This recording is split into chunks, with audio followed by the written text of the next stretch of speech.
শুভ সন্ধ্যা বন্ধুরা, আমার প্রিয় ছাত্রছাত্রী এবং অভিভাবক বৃন্দ, সবাইকে আন্তরিক শ্রদ্ধা জানাচ্ছি, ভালোবাসা জানাচ্ছি। আমি আগেই বলেছিলাম যে ছাত্রছাত্রীদের জন্যে আমি একটা সেশন নিয়ে আসবো আমার ইউটিউব চ্যানেলে। আজকে তার প্রথম পার্ট আমি বলতে যাচ্ছি। ধীরে ধীরে আমরা বিভিন্ন বিষয় আমার ছাত্রছাত্রীদের জন্যে বিভিন্ন বিষয়ের উপরে আলোচনা করব। তাদের পঠন পাঠন, তাদের জব প্রসপেক্ট, কোথায় কী ধরনের চাকরির সন্ধান পাওয়া যায় এবং কিভাবে তার প্রস্তুতি নিতে হয়, ধরে ধরে আমি আলোচনা করব। কিন্তু আজকে মূলত যেটা নিয়ে কথা বলবো সেটা হচ্ছে যে নিজেকে কিভাবে তৈরি করতে হবে, এটা অত্যন্ত জরুরি। সেটা একজন ছাত্র বা ছাত্রী, তারা নিজেরা পড়াশুনো করছে ভবিষ্যতের জন্য, এবং সে একটা পেশা বেছে নেবে একটা নির্দিষ্ট সময় পর। সেই পেশাটা যে কোনো ধরনেরই পেশা হতে পারে। সে যে কোনো চাকরির জন্য চেষ্টা করতে পারে, বা সে স্বাধীনভাবে কোনো ব্যবসা বাণিজ্যের জন্য চেষ্টা করতে পারে।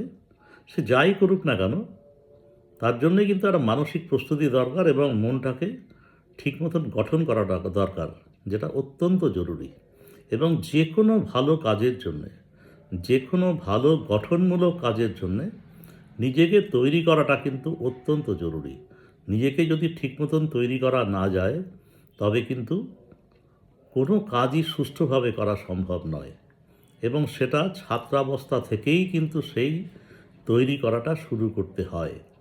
এবং আমি সবসময় একটা কথা বলি, সেটা হচ্ছে যে সময় আমাদের হাতে কিন্তু অত্যন্ত সীমিত, এবং সেই সময়ের ভেতরে যদি আমরা সেই কাজটা করতে না পারি, সময় যদি বয়ে যায়, তবে কিন্তু আর সেই কাজটা করা সম্ভব হয়ে ওঠে না। তাই আমার যারা অত্যন্ত প্রিয় ছাত্রছাত্রী আছে, তাদেরকে আমি বলছি, সময় থাকতে থাকতে কিন্তু নিজেকে তৈরি করতে হবে। এবং আপনারা যারা অভিভাবক অভিভাবিকা আছেন, আমার এই ভিডিওটা দেখছেন, শুনছেন, তাদেরও আমি অনুরোধ করব, আপনারা আপনাদের ছেলে মেয়েদের এই শিক্ষাটাই দেবেন যে সময় থাকতে থাকতে তাদের কিন্তু কাজটা সম্পন্ন করতে হবে। সময় পেরিয়ে গেলে পরে কিন্তু সেটা আর কিছুতেই সম্ভব নয়। প্রথম যেটা করা দরকার সেটা হলো কি, সেটা একটা টাইম ফ্রেমিং, সময় ঠিক করে দেওয়া। একটা জিনিস মনে রাখতে হবে যে মানুষের জীবনে দুটো পার্ট আছে। সে দুটো পার্ট কি? একটা পার্ট হচ্ছে, আমি সবসময় বলি, একটা পার্ট হচ্ছে জীবনের ফার্স্ট লাইফ, আরেকটা পার্ট হচ্ছে জীবনের সেকেন্ড লাইফ। ফার্স্ট লাইফে কি আছে? ফার্স্ট লাইফে হচ্ছে যে একজন ছাত্র ছাত্রী, সে পঠন পাঠন সঙ্গে যুক্ত থাকে, পড়াশোনা করে, এবং তার যে মূলত ভরণ পোষণের যে দায়িত্বটা, তার পড়াশুনোর জন্য খরচ করার যে দায়িত্বটা, সেটা কিন্তু মূলত দেখে হচ্ছে তার বাবা মারা বা তার অভিভাবিকা যারা আছেন, তারা সেই খরচটা বহন করেন। 99% ক্ষেত্রে দেখা যায় অভিভাবিকা, বাবা মারাই কিন্তু এই খরচটা বহন করেন। এই সময় কিন্তু ছাত্রছাত্রী তাদের নিজেদের কোনো ভাবনা চিন্তা করতে হয় না। এবং এই সময়টা কি হয়, ছাত্রছাত্রীরা এটা বুঝতে পারে না। অনেকে এই সময়টাকে ঠিক মতন ব্যবহার করে না। এক কথায় বাংলা ভাষায় যাকে বলে, এই সময়টা বকে যাওয়ার সময়ও কিন্তু বটে। এবং এই জীবনটা হচ্ছে ছোট, সমগ্র টোটাল লাইফ স্প্যান, সমগ্র জীবনটাকে যদি একটা ছকে বাঁধা যায়, ধরে নেওয়া যাক 70, 75, 80 বছর যদি ধরে নেওয়া যায়, একটা ছাত্রের জীবনে ছাত্রাবস্থা কখন থেকে শুরু হয়? ক্লাস 1 এসে ভর্তি হলো, বা আজকালকার দিনে নার্সারি কেজিতে ভর্তি হলো 4 বছর 5 বছর বয়সে। সেখান থেকে শুরু করে 25 বছর, 26, 27 বছর, অর্থাৎ মোটামুটিভাবে ধরতে গেলে সে পড়াশুনোর ভেতরে থাকে 20-22 বছর, কি 25 বছর। এই 25 বছর সে পড়াশুনোর ভেতরে থাকছে, বা সে তার বাবা মা আত্মীয় স্বজনের উপরে নির্ভর করে থাকছে। এরপরে কিন্তু তার নিজেকে নিজের ওপর নির্ভর করতে হবে এবং তার নিজস্ব পরিবার হবে, সন্তান সন্ততি হবে, তাকে পরিচালনা করতে হবে। এই যে সেকেন্ড লাইফ যেটাকে আমি বলছি, এইটা কিন্তু অনেক লম্বা। অর্থাৎ যদি ৭৫ বছর একটা লাইফ স্প্যান ধরা যায়, তার ভেতরে যদি ২৫ বছর তার নিজের বাবা মার ওপর নির্ভরশীল হয়, তাহলে ৫০ বছর কিন্তু তার নিজের ওপর বেঁচে থাকতে হবে। সেখানে বাবা মা থাকছে না, আত্মীয় স্বজন থাকছে না, রোজগারের সুযোগ অন্য কেউ করে দিচ্ছে না, নিজেকে করতে হবে। তার মানে জীবনের দুটো অংশ যে কথাটা আমি বলছি, প্রথম অংশের টাইম পিরিয়ড হচ্ছে ২৫ বছর, দ্বিতীয় অংশের টাইম পিরিয়ড হচ্ছে ৫০ বছর। একটা জিনিস মনে রাখতে হবে, এই দুটো অংশকে কিন্তু একসঙ্গে কখনো একটা মানুষ ৯৯% ক্ষেত্রে ভালো থাকতে পারে না, একমাত্র যদি সে রাজা উজিরের ছেলে মেয়ে না হয় বা হাতে রূপোর চামক নিয়ে জন্মগ্রহণ করতে না পারে। তবে দুটো অংশে কিন্তু একসঙ্গে খুব ভালো কাটানো যায় না।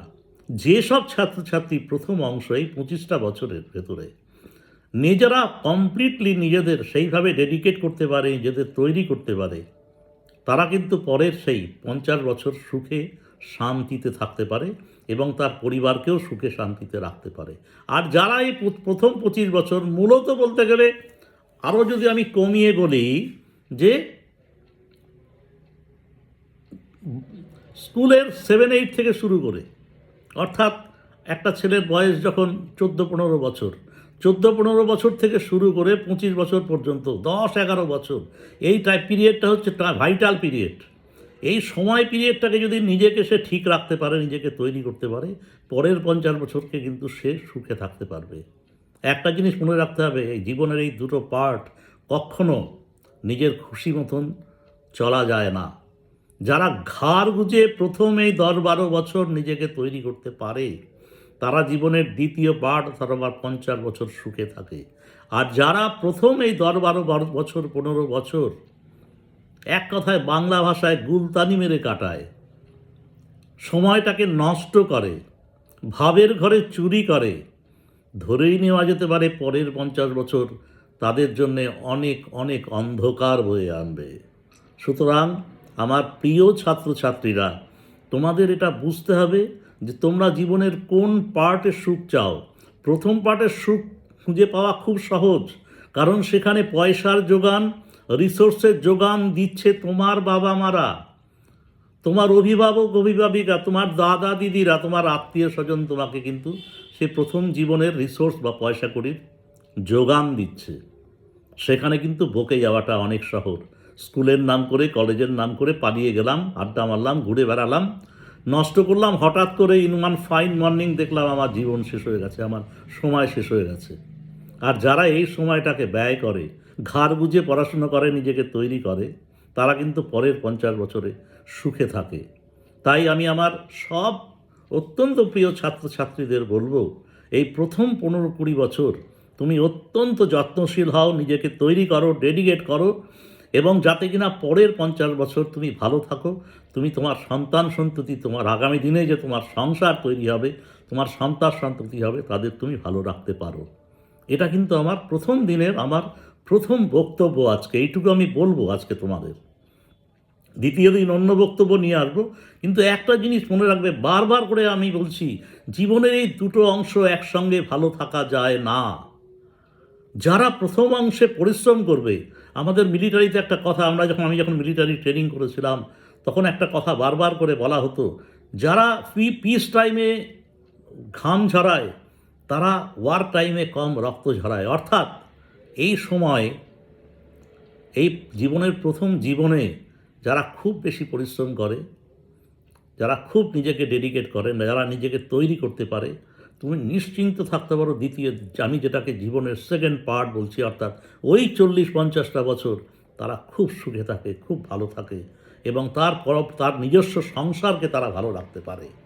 তাই কখনো চিন্তা করো না জীবনের এই দুটো অংশ, ফার্স্ট লাইফ এবং সেকেন্ড লাইফে তুমি একসঙ্গে সুখে থাকবে, এটা সম্ভব নয়। তাই এই প্রথমে ছাত্র জীবনটা কখনো নষ্ট করবে না, নিজেকে তৈরি করো, যাতে কিনা পরের ৫০ বছর, পরের ৪০ বছর নিজেকে ভালো রাখতে পারো, তোমার পরিবার সন্ততিদের ভালো রাখতে পারো। আমি আজকে এইটুকু বলে প্রথম দিনের আমার বক্তব্য শেষ করছি। আমি আবার নতুন কোনো বক্তব্য নিয়ে, নতুন কোনো খোঁজখবর নিয়ে তোমাদের কাছে আসব। আমার এই চ্যানেলকে তোমরা সাবস্ক্রাইব করবে, যাতে কিনা প্রতিদিন তোমরা এখান থেকে নোটিফিকেশানটা পাও আমি কখন কি দিচ্ছি না দিচ্ছি। সবাই খুব ভালো থাকবে। আপনারা যারা অভিভাবক অভিভাবিকা আমার এই বক্তব্য শুনলেন, আপনারাও খুব ভালো থাকবেন। নমস্কার, আপনারা সবাই খুব ভালো থাকুন।